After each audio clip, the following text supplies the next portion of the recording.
Hey guys, are you interested and to become a pro in using some function in Excel?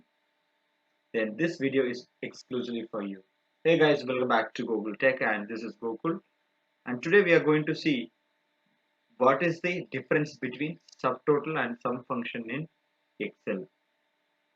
I'm going to give you a bonus of using a shortcut key to act upon it as well.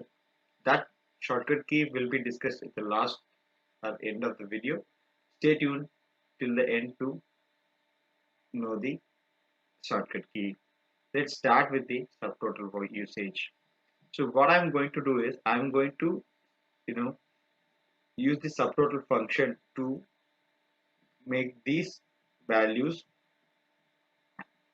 with same subtotal function. How I'm going to achieve it is I'm just typing it as subtotal, and you can see lot of functions we are getting it over here, average, count, and whatever we are decided we can go. So particular thisly we are going to take average. So I'm going to give the number 1, give the comma, and I'm going to select the complete range, closing it.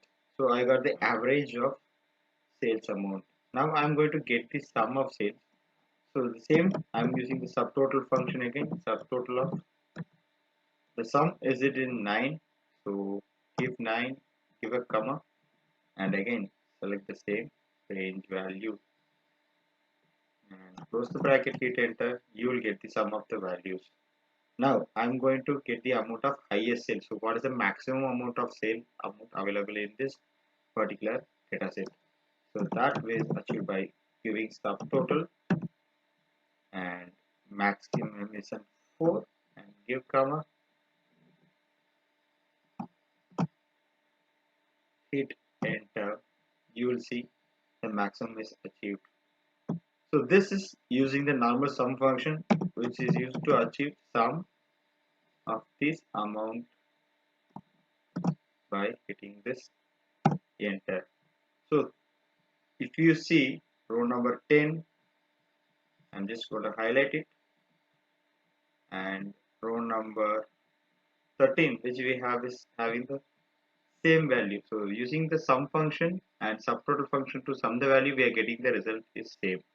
But what is the major and main differences?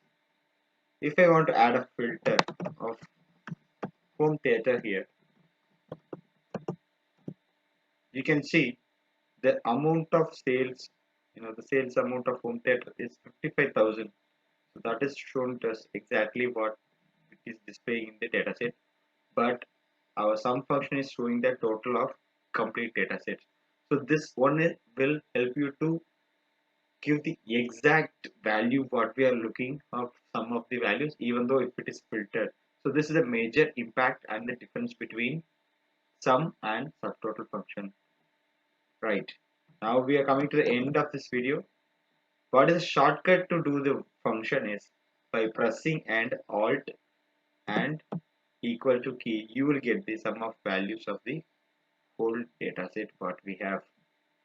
Hope you guys have enjoyed this video. If you have any doubt, please reach out to us. We are happy to assist you in all the time.